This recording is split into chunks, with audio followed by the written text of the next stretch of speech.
अच्छा नाजरीन, यहाँ पर हमारे ना एक कैंपेन मैनेजर है, यहाँ पर इनसे मुलाकात हुई है, तो ये कुछ इस बारे में डिस्कस करना चाह रहे हैं कि जो काम डिले हुआ है इसकी क्या वजह थी और किस वजह से ये इतनी देर से हो रहा है। अस्सलाम वालेकुम। जी वालेकुम सलाम। अच्छा, सबसे पहले तो अपना नाम बता देंगे। मेरा नाम यासिर असलम खान है। अच्छा, यासिर असलम खान साहब, आप यहाँ पर पॉलिटिकल वर्कर हैं, क्या इनकी आपके यहाँ पर? जी सर, हम पॉलिटिकल वर्कर भी हैं, सोशल वर्कर हैं। हम इलेक्शन से पहले के भी यहाँ हैं। हमारा घर तकरीबन 40-50 साल से इधर ही है, तो एक एक शख्स को जानती है, एक एक मसला हमें इस इलाके का मालूम है। सही जी, तो ये आपका जो काम डिले होगा तो उस पर आप कुछ कहना चाह रहे हैं कि क्या काम सर डिले हो गया? डिले नहीं हुआ, ये हुआ था कि तरक्याती काम हमारे स्टार्ट थे और उसी दौरान आपको पता है कि गवर्नमेंट गिर गई और वो काम इस टाइम स्टार्ट हुआ था, बन रहा था, ये रोड बना हुआ था सारा। उस टाइम ये तोड़ दिया था सारा, उसका इफ्तिताह भी बराबर हो चुका हुआ था और काम लगा हुआ था, साथ सीवरेज का काम भी स्टार्ट हुआ था। तो काम लगा, जो ही गवर्नमेंट टूटी तो फिर जारी बात है, आपको फंड तो वही है ना। अब आम लोगों को तो पता है, फिर उसमें आपको पता है डिलेइंग टैक्टिक्स दूसरी पार्टी ने इस्तेमाल की हैं।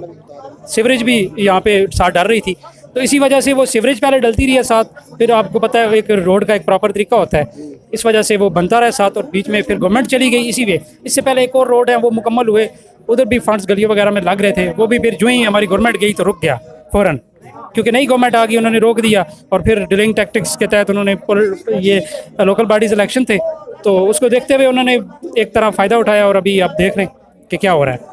नाजरीन, ये बात आप समझ रहे हैं, इनके कहने का मकसद ये है कि जिस वक्त हमने काम स्टार्ट किया तो आम पहले ऐसे होता था कि रोडें ही बनती थी ना, तो अब जब इन्होंने काम स्टार्ट किया तो इन्होंने पहले सीवरेज का काम स्टार्ट किया, सीवरेज लगाना शुरू की और सीवरेज जब डल रही थी उसी डिले इसी असना में इनकी हुकूमत चली गई। हुकूमत जाने के बाद फिर वो काम वहीं पर रोक दिया गया। अगर तो ये फ़ौरन काम उस वक्त चलता रहता तो शायद जैसे ही इनकी हुकूमत गई थी अभी उसी कश्मकश में ये बन जाता, तो इस पर तख्ती जो थी बकौल इनके वो पीटीआई की ही लग जाती।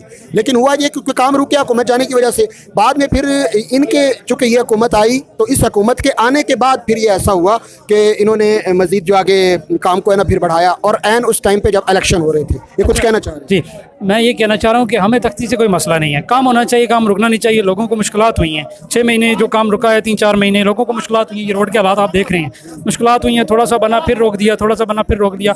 ये फंड का बहाना है, मिले थे, टेंडर जारी हुआ था और ये सारा काम प्रॉपर तरीके से हो जाता तो अभी तक कंप्लीट हो चुका हुआ था। तो मैं ये कहना चाहूँगा काम से हमें कोई मसला नहीं है, काम होना चाहिए, अवाम का काम होना चाहिए, कोई भी पार्टी कराए। लेकिन हकीकत बयान करने का मकसद ये है कि ये पहले ही टेंडर हुआ था और उन लोगों को भी मालूम है, हर एक शख्स को इधर मालूम है कि कौन काम करवा रहा है। बस यही सिर्फ कहना चाह रहा हूँ, मसला किसी से नहीं है, ना ही हम काम रुकवाना चाह रहे हैं ना रोकेंगे, क्योंकि हमारे भाइयों का काम है, हमारे इलाके का काम हो रहा है। नाजरीन, सुना आपने कि ये भी यही कह रहे हैं, इनके पॉलिटिकल वर्कर हैं पीटीआई के, इनका कहने का मकसद भी यही है कि काम हो रहा है तो हम काम को ना रुकवाने के हक़ में हैं, ना ही हम किसके खिलाफ हैं कि ये क्यों हो रहा है। लेकिन सिर्फ आवाम तक ये सच्चाई पहुंचाना मकसूद है कि ये टेंडर उस वक्त मंजूर हुआ था, उस वक्त इसका फ़ंड आ चुका था और उसी फ़ंड पर यह काम हो रहा है। तो ये बात आपके सामने सारी खुल के ये बयान करना इनका मकसद यही है। ओके, हो गया जी।